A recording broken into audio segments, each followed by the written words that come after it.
दूरी का नियम मुंह पर मास्क लगाने की बात हो सके तो वहां तक घर में रहना ये सारी बातों का पालन उसमें जरा भी ढिलाई नहीं बरतनी चाहिए।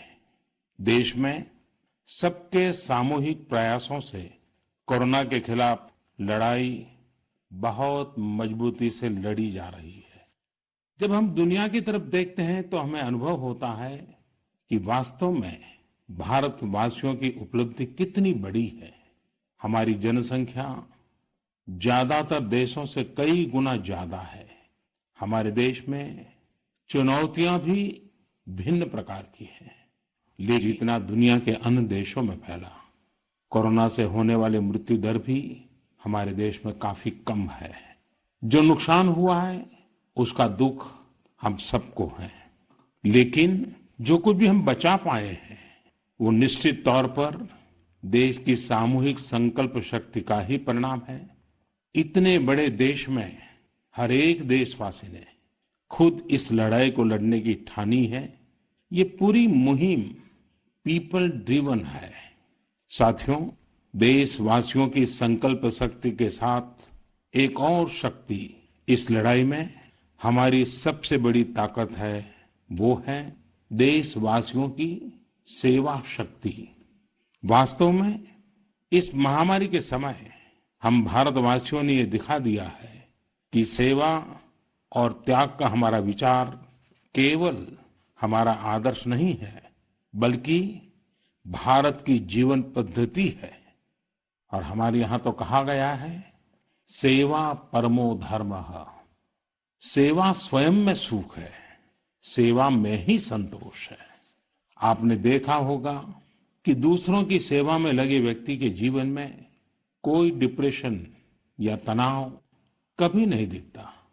उसके जीवन में, जीवन को लेकर उसके नजरिए में भरपूर आत्मविश्वास, सकारात्मकता और जीवंतता प्रतिपल नजर आती है।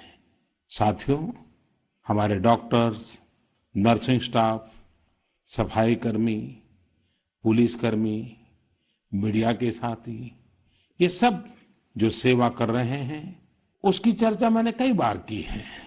मन की बात में भी मैंने उसका जिक्र किया है।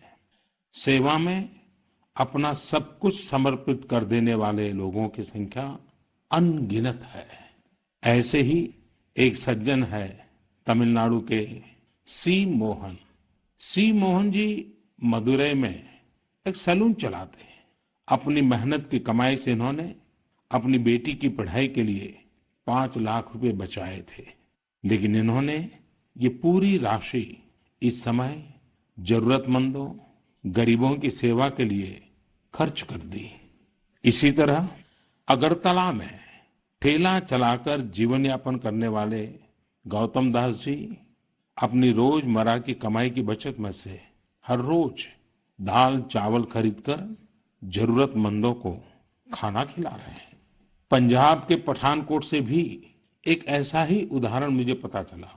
यहाँ दिव्यांग भाई राजू ने दूसरों की मदद से जोड़ी गई छोटी सी पूंजी से 3000 से अधिक मास्क बनवाकर लोगों में बांटे। भाई राजू ने इस मुश्किल समय में करीब 100 परिवारों के लिए खाने का राशन भी जुटाया।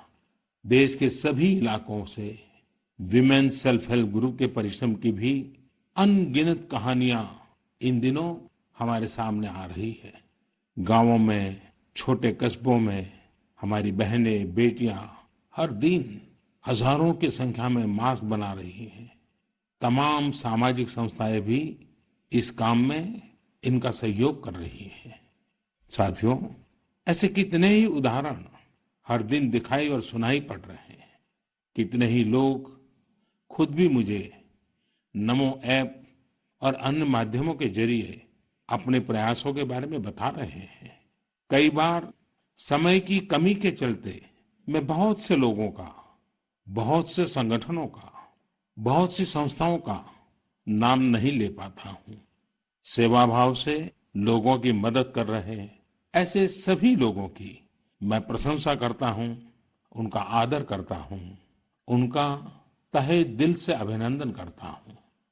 मेरे प्यारे देशवासियों, एक और बात जो मेरे मन को छू गई है वो है संकट की इस घड़ी में इनोवेशन। तमाम देशवासी गांवों से लेकर शहरों तक, हमारे छोटे व्यापारियों से लेकर स्टार्टअप तक, हमारी लैब्स कोरोना के खिलाफ लड़ाई में नए नए तरीके इजाद कर रहे हैं, नए नए इनोवेशन कर रहे हैं। जैसे नासिक के राजेंद्र यादव का उदाहरण बहुत दिलचस्प है।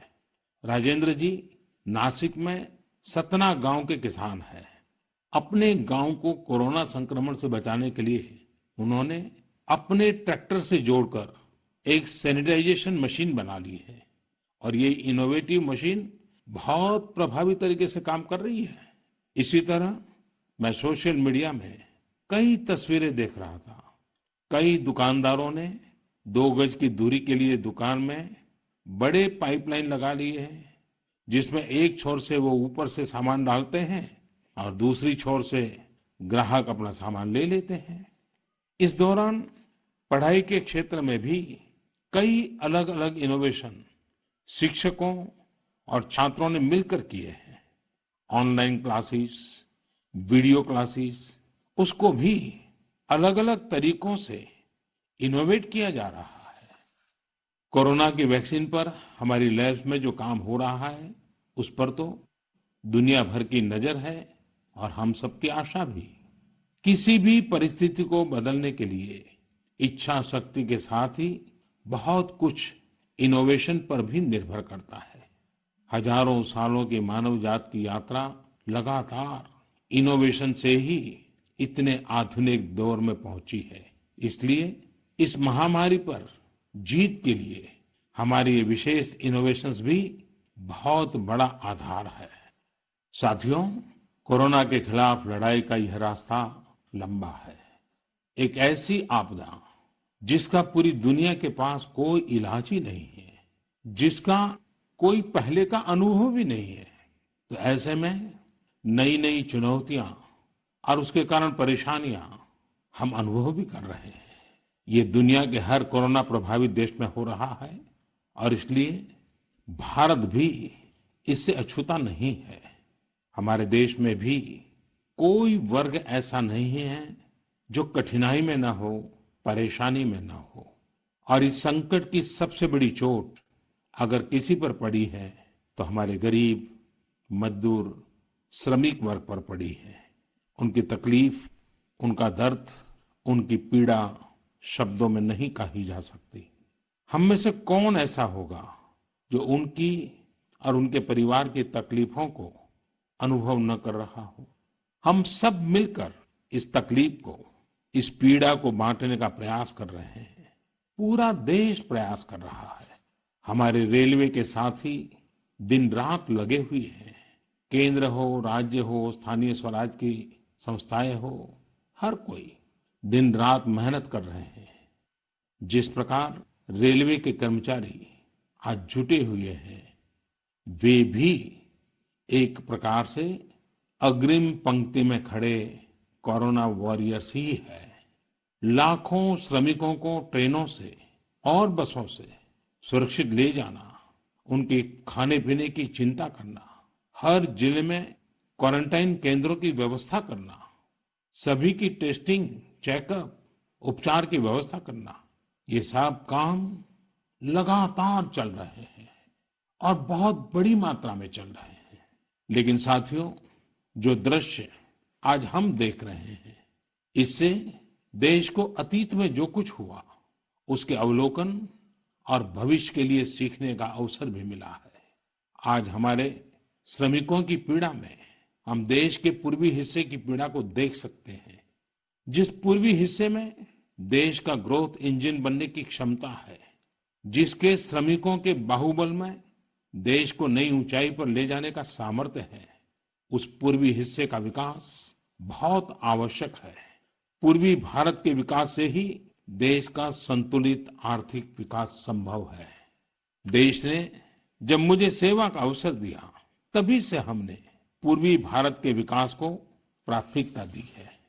मुझे संतोष है कि बीते वर्षों में इस दिशा में बहुत कुछ हुआ है और अब प्रवासी मजदूरों को देखते हुए बहुत कुछ नए कदम उठाना भी आवश्यक हो गया है और हम लगातार उस दिशा में आगे बढ़ रहे हैं।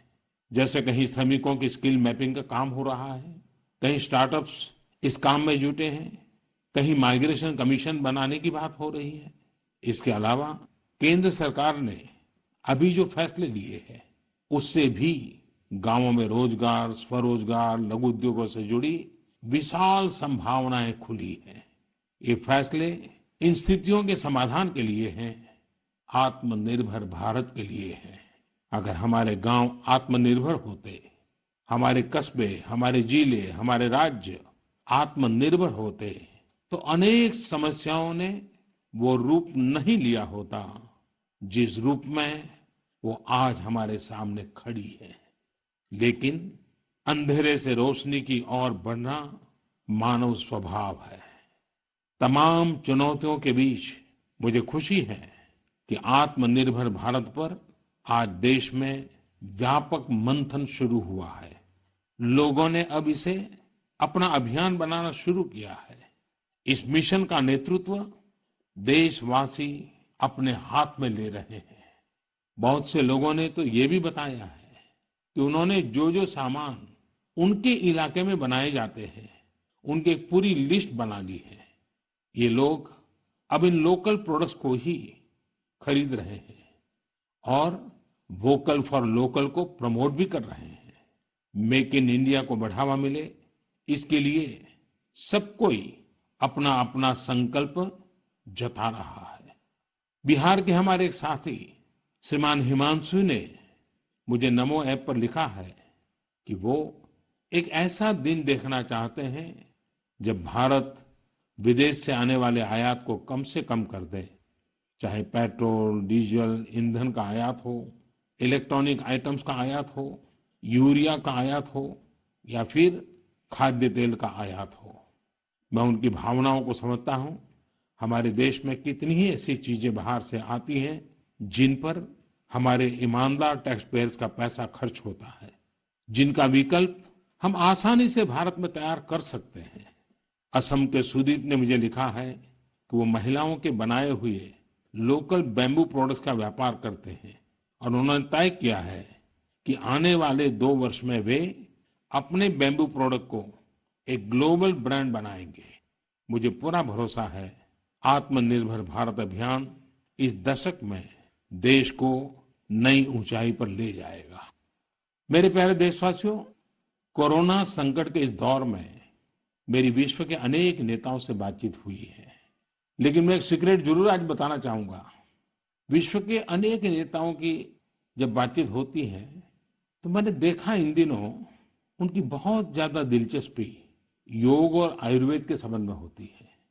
कुछ नेताओं ने मुझसे पूछा कि कोरोना के इस काल में ये योग और आयुर्वेद कैसे मदद कर सकते हैं।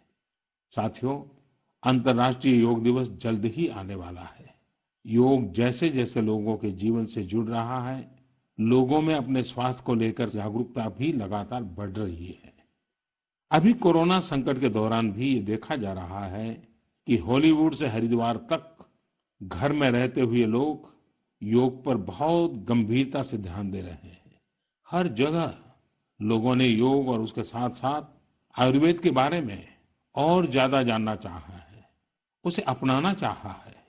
कितने ही लोग जिन्होंने कभी योग नहीं किया, वे भी या तो ऑनलाइन योग क्लास से जुड़ गए हैं या फिर ऑनलाइन वीडियो के माध्यम से भी योग सीख रहे हैं। सही में योग कम्युनिटी, इम्यूनिटी और यूनिटी सबके लिए अच्छा है। साथियों, कोरोना संकट के इस समय में योग आज इसलिए भी ज्यादा अहम है क्योंकि ये वायरस हमारे रेस्पिरेटरी सिस्टम को सबसे अधिक प्रभावित करता है। योग में तो रेस्पिरेटरी सिस्टम को मजबूत करने वाले कई तरह के प्राणायाम है जिनका असर हम लंबे समय से देखते आ रहे हैं। ये टाइम टेस्टेड टेक्निक्स हैं जिसका अपना अलग महत्व है। कपालभाति और अनुलोम विलोम प्राणायाम से अधिकतर लोग परिचित होंगे, लेकिन भस्त्रिका, शीतली, भ्रामरी जैसे कई प्राणायाम के प्रकार है, जिसके अनेक लाभ भी है। वैसे आपके जीवन में योग को बढ़ाने के लिए आयुष मंत्रालय ने भी इस बार एक अनोखा प्रयोग किया है। आयुष मंत्रालय ने माय लाइफ माय योग नाम से अंतर्राष्ट्रीय वीडियो ब्लॉग उसकी प्रतियोगिता शुरू की है। भारत ही नहीं, पूरी दुनिया के लोग इस प्रतियोगिता में हिस्सा ले सकते हैं। इसमें हिस्सा लेने के लिए आपको अपना 3 मिनट का एक वीडियो बना करके अपलोड करना होगा। इस वीडियो में आप जो योग या आसन करते हुए वो करते हुए दिखाना है और योग से आपके जीवन में जो बदलाव आया है उसके बारे में भी बताना है। मेरा आपसे अनुरोध है, आप सभी इस प्रतियोगिता में अवश्य भाग लें और इस नए तरीके से अंतर्राष्ट्रीय योग दिवस में आप हिस्सेदार बनिए। साथियों, हमारे देश में करोड़ों करोड़ गरीब दशकों से एक बहुत बड़ी चिंता में रहते आए हैं। अगर बीमार पड़ गए तो क्या होगा? अपना इलाज कराएं या फिर परिवार के लिए रोटी की चिंता करें? इस तकलीफ को समझते हुए इस चिंता को दूर करने के लिए ही करीब 1.5 साल पहले आयुष्मान भारत योजना शुरू की गई थी। कुछ ही दिन पहले आयुष्मान भारत के लाभार्थियों की संख्या 1 करोड़ के पार हो गई है। 1 करोड़ से ज्यादा मरीज मतलब देश के 1 करोड़ से अधिक परिवारों की सेवा हुई है। 1 करोड़ से ज्यादा मरीज का मतलब क्या होता है मालूम है? 1 करोड़ से ज्यादा मरीज मतलब नॉर्वे जैसा देश, सिंगापुर जैसा देश, उसकी जो टोटल जनसंख्या है उससे 2 गुना लोगों को मुफ्त में इलाज दिया गया है। अगर गरीबों को अस्पताल में भर्ती होने के बाद इलाज के लिए पैसे देने पड़ते, इनका मुफ्त इलाज नहीं हुआ होता तो उन्हें एक मोटा मोटा अंदाज है करीब करीब 14,000 करोड़ रुपए से भी ज्यादा अपनी जेब से खर्च करने पड़ते हैं। आयुष्मान भारत योजना ने गरीबों के पैसे खर्च होने से बचाए हैं। मैं आयुष्मान भारत के सभी लाभार्थियों के साथ साथ मरीजों का उपचार करने वाले सभी डॉक्टरों, नर्सेज और मेडिकल स्टाफ को भी बधाई देता हूं। आयुष्मान भारत योजना के साथ एक बहुत बड़ी विशेषता पोर्टेबिलिटी की सुविधा भी है। पोर्टेबिलिटी ने देश को एकता के रंग में रंगने में भी मदद की है। यानी बिहार का कोई गरीब अगर चाहे तो उसे कर्नाटका में भी वही सुविधा मिलेगी जो उसे अपने राज्य में मिलती। इसी तरह महाराष्ट्र का कोई गरीब चाहे तो उसे इलाज की वही सुविधा तमिलनाडु में मिलती। इस योजना के कारण किसी क्षेत्र में जहां स्वास्थ्य की व्यवस्था कमजोर है, वहां के गरीब को देश के किसी भी कोने में उत्तम इलाज कराने की सहूलियत मिलती है। साथियों, आप ये जानकर हैरान रह जाएंगे कि 1 करोड़ लाभार्थियों में से 80% लाभार्थी देश के ग्रामीण इलाकों के हैं। इनमें भी करीब करीब 50% लाभार्थी हमारी माताएं, बहनें और बेटियां हैं। इन लाभार्थियों में ज्यादातर लोग ऐसी बीमारियों से पीड़ित थे जिनका इलाज सामान्य दवाओं से संभव नहीं था। इनमें से 70% लोगों की सर्जरी की गई है। आप अनुमान लगा सकते हैं कि कितनी बड़ी तकलीफों से इन लोगों को मुक्ति मिली है। मणिपुर के चुरा चांदपुर में 6 साल के बच्चे केलेनसांग, उसको भी इसी तरह आयुष्मान योजना से नया जीवन मिला है। केलेनसांग को इतनी छोटी उम्र में ब्रेन की गंभीर बीमारी हो गई। इस बच्चे के पिता दिहाड़ी मजदूर हैं और मां बुनाई का काम करती है। ऐसे में बच्चे का इलाज कराना बहुत कठिन हो रहा था, लेकिन आयुष्मान भारत योजना से अब उनके बेटे का मुफ्त इलाज हो गया है। कुछ इसी तरह का अनुभव पुडुचेरी की अमूर्था वल्ली जी का भी है। उनके लिए भी आयुष्मान भारत योजना संकट मोचक बनकर आई है। अमूर्था वल्ली जी के पति की हार्ट अटैक से दुखद मृत्यु हो चुकी है। उनके 27 साल के बेटे जीवा को भी हार्ट की बीमारी थी। डॉक्टर्स ने जीवा के लिए सर्जरी की सलाह दी थी, लेकिन दिहाड़ी मजदूरी करने वाले जीवा के लिए अपने खर्च से इतना बड़ा ऑपरेशन करवाना संभव ही नहीं था। लेकिन अमूर्था वल्ली ने अपने बेटे का आयुष्मान भारत योजना में रजिस्ट्रेशन करवाया और 9 दिनों बाद बेटे जीवा के हार्ट की सर्जरी भी हो गई। साथियों, मैंने आपको सिर्फ 3-4 घटनाओं का जिक्र किया है। आयुष्मान भारत से तो ऐसी 1 करोड़ से अधिक कहानियां जुड़ी हुई है। ये कहानियां जीते जागते इंसानों की हैं। दुख तकलीफ से मुक्त हुए हमारे अपने परिवारजनों की है। आपसे मेरा आग्रह है, कभी समय मिले तो ऐसे व्यक्ति से जरूर बात करिएगा जिसने आयुष्मान भारत योजना के तहत अपना इलाज कराया हो। आप देखेंगे कि जब एक गरीब बीमारी से बाहर आता है तो उसमें गरीबी से लड़ने की भी ताकत नजर आने लगी है। और मैं हमारे देश के ईमानदार टैक्स पेयर से कहना चाहता हूं, आयुष्मान भारत योजना के तहत जिन गरीबों का मुफ्त इलाज हुआ है, उनके जीवन में जो सुख आया है, संतोष मिला है, उस पुण्य के असली हकदार आप भी हैं। हमारा ईमानदार टैक्स पेयर भी इस पुण्य का हकदार है।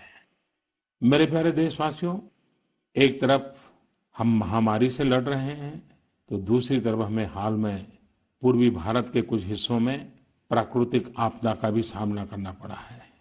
पिछले कुछ हफ्तों के दौरान हमने पश्चिम बंगाल और उड़ीसा में सुपर साइक्लोन अम्फान का कहर देखा। तूफान से अनेकों घर तबाह हो गए, किसानों को भी भारी नुकसान हुआ। हालात का जायजा लेने के लिए मैं पिछले हफ्ते उड़ीसा और पश्चिम बंगाल गया था। पश्चिम बंगाल और उड़ीसा के लोगों ने जिस हिम्मत और बहादुरी के साथ हालात का सामना किया है, प्रशंसनीय है। संकट की इस घड़ी में देश भी हर तरह से वहां के लोगों के साथ खड़ा है।